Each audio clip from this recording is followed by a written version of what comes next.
na malapit-lapit ng groundbreaking ng ating new City Hall. Kahit malaki yung project, alam ng tao na pupunta sa tama yung pondo nila. Kasi bukas na bukas tayo. Alam niyo yung new City Hall, bago mag-start yung construction, pati yung bill of quantities, i-release po natin.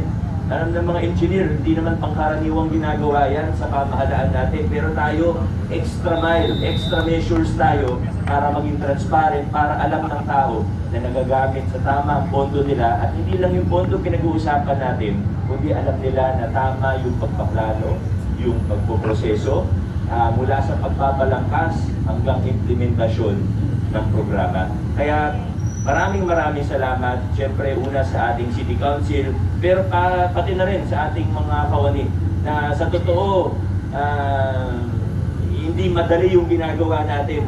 Kaya ako lang po siya binabanggit, ang totoong dahilan kung bakit siya binabanggit, dahil gusto kong pasalamatan ng lahat ng kasama natin.